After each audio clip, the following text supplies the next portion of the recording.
I've always been a really big fan of the 1940s and the World War II time. It started really when I was in school and we did a project on the Second World War, and I just felt like I could really relate to the time and the people of the time and the things they were going through, which pulled them together as a strong community, which I think is really lacking today. So I wanted to write a script that brought that time back to life, and also I felt that I wanted to put the type of characters that I would want to know about, because a lot of the time I feel a lot of the World War II films focus really heavily on the actual war itself, whereas Hearts at War, it's more of a relationship story than a war story. It just happens to fall during the Second World War time period. The characters of Jimmy and Evelyn kind of came about really almost by accident. I was thinking of writing a feature film, and I happened to come upon a really nice cottage, and it had a 1940s feel to it, and that kind of really gave me the incentive to get going with the idea that I'd had for quite some time.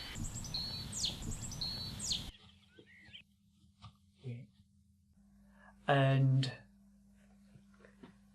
what do you think? Eh? Whoa. Where are we? This is our home! It's perfect! Oh, I can't believe it. I'm going to be so happy. To be honest, I found that I've been inspired a lot by the locations, because knowing the places in the area that we could film that would be authentic looking and kind of brought the time period to life, I think really helped me, as I knew there was locations like the Gwilly Steam Railway, which I had my heart set on that I wanted to film a scene there, and when we were able to do that, that was amazing, and I think it really kind of brings the outside in.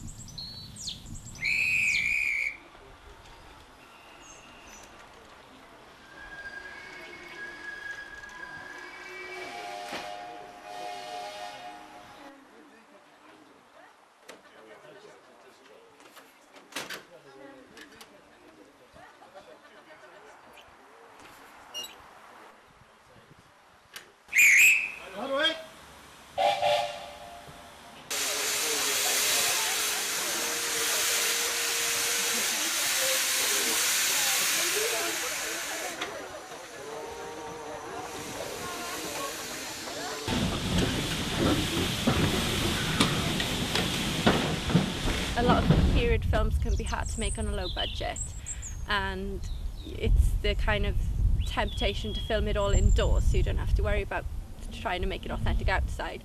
But with Gwilly Railway and with the 1940 Swansea Bay as well, we've been really lucky to have these authentic pubs and streets and things like that, which we might not have had otherwise. So all that kind of helped me to frame the storyline around Lizzie in the pub, because I knew there was a pub that we could film in, and it just kind of followed through like that, really, right into the location. This is, we're just going to do a shot of the beer being poured. So, but excellent. Pumps don't actually work, so we're going to have to. You're joking, I thought they did. They don't. So what a shame. have to just fake it and try and plop it in the right rhythm. Yeah, but do you want to kind of just retip it now so it's going to go down? Yeah. You go pour that as well. Once again, it's look more realistic if I did like that, it looks more like it's coming from the tap. You're doing it from that angle. Originally it actually started out as like a 45-minute film, which it was going to be, but kind of looking back on the script and then coming to realise that there's a lot more scope for developing the characters and developing the storyline, and working together with Marco on that then to kind of add more depth and bring the war sequences to life, because even though I didn't want to focus on the actual war itself, we do need to see what the character Jimmy is going through in order to understand how he feels when he comes back and how he deals with what he's been through. Do you think we'll make it? Is Hitler a scumbag? Of course we'll make it! Come on, where's your sense of optimism, old chap?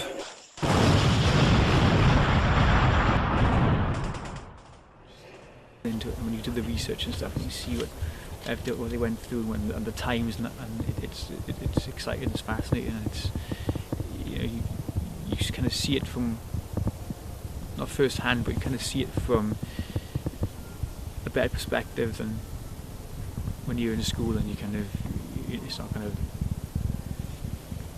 sinking in as much as it would be, when you're thoroughly researching it, like we did on this project. We try to get it believable.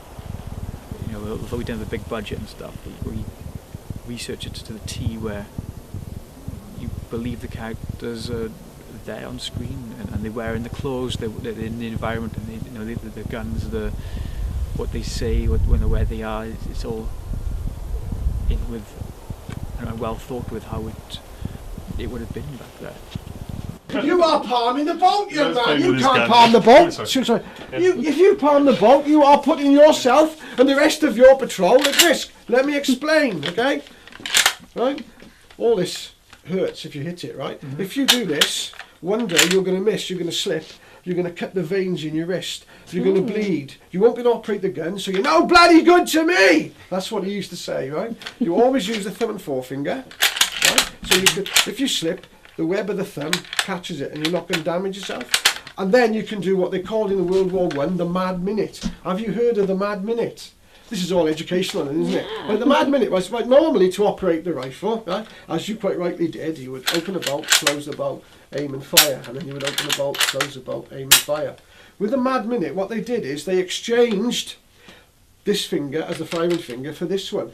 They also called it the Saturday night finger. I have no idea why. Okay, so what you then do, right, is you can then open a bolt like that and fire with that. The Germans, when this first started, the Mad Minute, the Germans thought that the British had machine guns.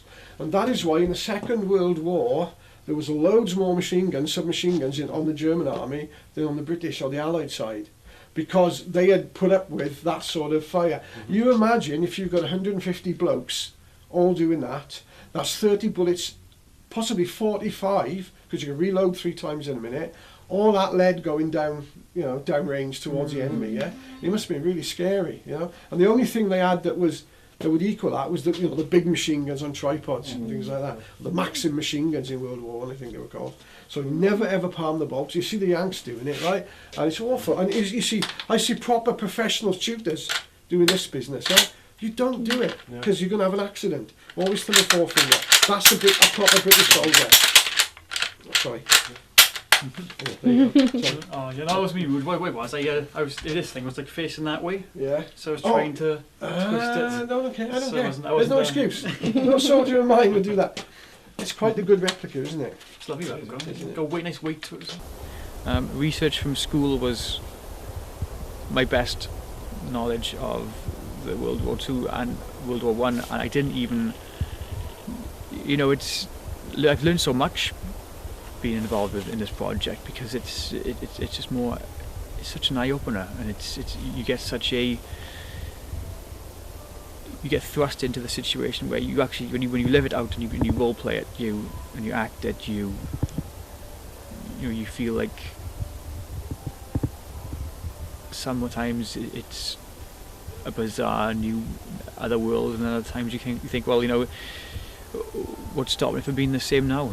It's just the same. It's no different in some senses, other than styles and fashion and a different time in black and white compared to colour and things like that. Was the gas key. Huge oven. It was folded up very small, and it was coated with chemicals. Protected against the gas. What?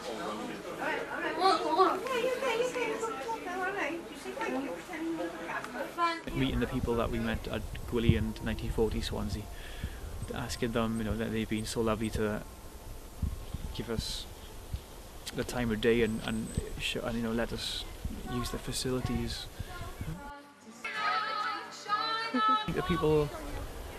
I think ideals have changed a lot. People have changed a lot. Things have different. The home environment is totally different to what it was back then. Everyone pulled together. They, like the men going to fight, but also the people at home as well, which we see a lot of.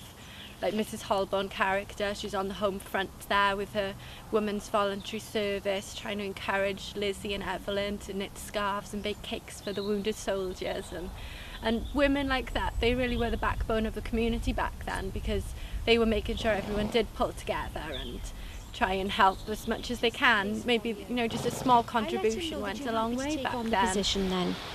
Maybe. I'll think about it. No time for thinking, we must be doing. Now, after all, there is a war on. There is a war on, yes. Marvellous, marvellous. That'll be the making of you. You know, just making some jam and taking it down, and, you know, that's what they needed and that's what they appreciated. And it's those little things that made them smile and kept the spirit going and kept them carrying on. I personally, I'm a big fan of period dramas, and I particularly enjoy the 1940s period because of, I love the fashion, I love the clothes, and I love the way people were back then, and the community spirit, and people were friendly, and there wasn't so much technology getting in the way. Now maybe life's easier in the way of communicating with people over the other side of the world, but also it's kind of taken like a niceness away, and like the kind of naivety of things is gone. And I think there's a lot of scope to be making a lot more period dramas, and I personally intend to make a lot more period dramas.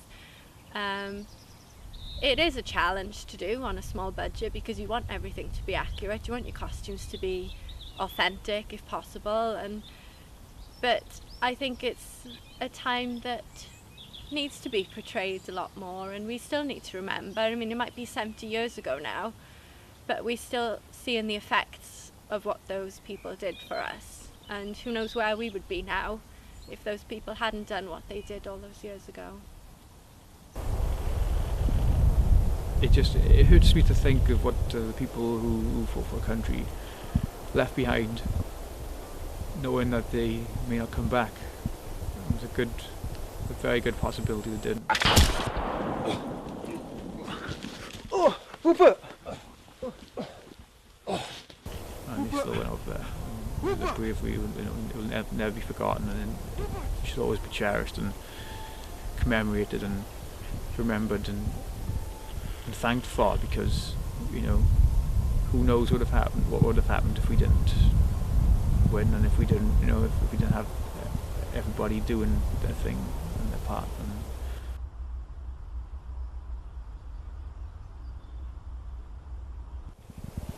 I don't know, it just didn't, as a youngster, it didn't kind of compute as much as it did now. It means a lot more now. It's enjoyable to look back now at stuff.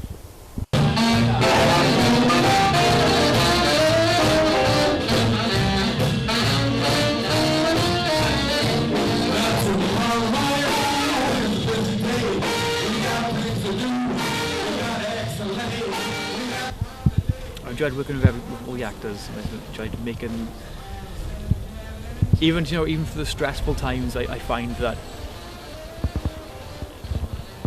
you want to do more. You just kind of look back and you go, well, you know, it was so, I really enjoyed that time, or I was very stressed that time, but I want to do it again. And I'm always left with that feeling after making films. And I mean, this is our first baby, our first project that we've come to grips with on our own, and Lisa wrote and directed as well in this, and, you know, seeing it come together and stuff, and seeing the editing with Lisa editing and things, I enjoy the two aspects, the after and the before.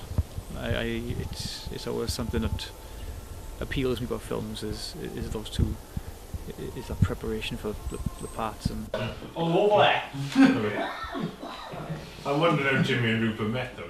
I've enjoyed everything. I've enjoyed meeting the people, asking for the help and stuff, and, you know, we've been lucky. We had some nice people to give us a hand and let us film on their locations and stuff, and, you know, it's always going to be cherished and never forgotten, and, you know, hope we can do more and make more, because it's been fun.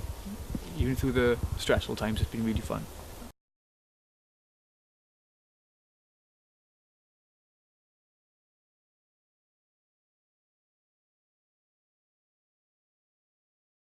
Well, I've been reading quite a lot about the Great War and also the Second World War.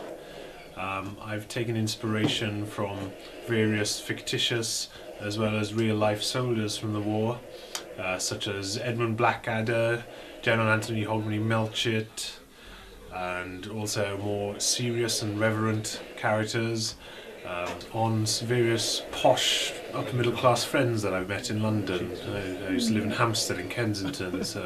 There are a lot of people who inspired me to adopt this accent. I can't maybe, You're going to scare those people, isn't it? I can write. When I'm not being a soldier, I'm actually a coal miner in Blaenavon Big Pit. And of course, Rupert is a very rich, posh, well-to-do man, and therefore I think it's appropriate that he would talk like this. Well, I'm working class at heart, but through living in places such as Hampstead and Kensington, I've perhaps acquired a middle-class outlook and accent and manner, and I know war can be a terrible, cruel, horrible time, and you know, I've read lots of books about various wars, seen films, TV programs, I've even met some soldiers who've served in Iraq and Afghanistan, so they've given me some interesting stories as well. Don't mess with Rupert, or it'll be the wrong end of this rifle. Crimes against Whigs. Point that thing. This is the end.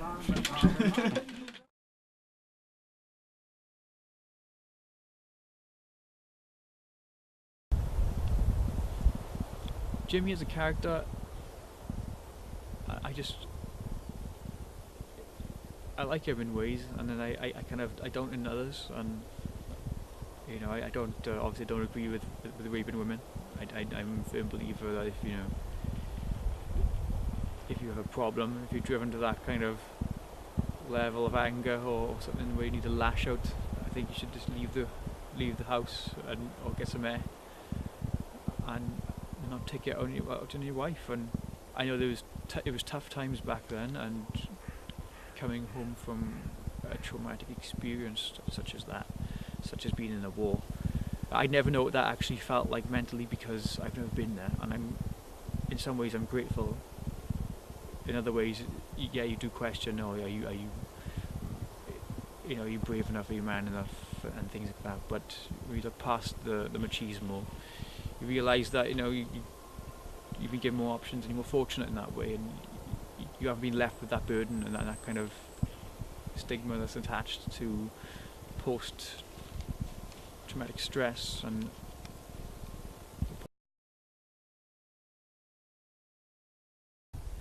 I found Jimmy's accent really hard at first, because I wanted to do this accent for something, but I was afraid at first because it was kind of from scratch, wasn't it? Kind of. It was one of those accents I wanted to challenge this character. I wanted to make him different. I could have done my Welsh accent, I could have done an RP accent, but I thought this one I could put a kind of a different accent in, an accent I haven't done before, challenge and try like a Yorkshire northerny accent, because I've never done one before, and I think, I wanted to try another variety. I think if I was in Evelyn's position and living during that time, to be honest, I don't really know how I'd feel. It's kind of hard to imagine, even though it wasn't that long ago. It's such a unbelievable situation, I think, where suddenly all the men were just taken away. Your husband, your brother, your son, they were just taken away, and they didn't really have a choice in the matter. And I mean, obviously Evelyn, she doesn't want Jimmy to go, and I think I'd probably be very much the same, really. Whereas I know some people wanted to go off to war to fight. Jimmy doesn't, and Evelyn certainly doesn't want him to go. And Evelyn, she had to try and pull through it, and I suppose I would have had to have done the same. But it's also harder then as well for her than not knowing when Rupert dies, and she doesn't really know what happened to Jimmy for about 2 years. Although we don't see that fully played out in the film, we kind of jump forward a little, but over those 2 years she's just had to adapt and come to terms with it. But there's always a part of her that's missing him and wondering, is he still alive, and hoping for him. And I guess in that situation I'd probably feel the same. You don't want to give up on him. At the same time you feel pushed to kind of move on with your life, but then you don't know if he's coming back or not. So I think it's a horrible situation to be in. And I know even now, really, there's still women in that situation who have husbands who, like in Afghanistan and in the army and things like that, and they don't see them for months and months at a time. And you know, so I mean, it still continues. It's just in the Second World War, it was so many people just going, like whole towns of boys, same as in the First War, just towns full of young boys just gone.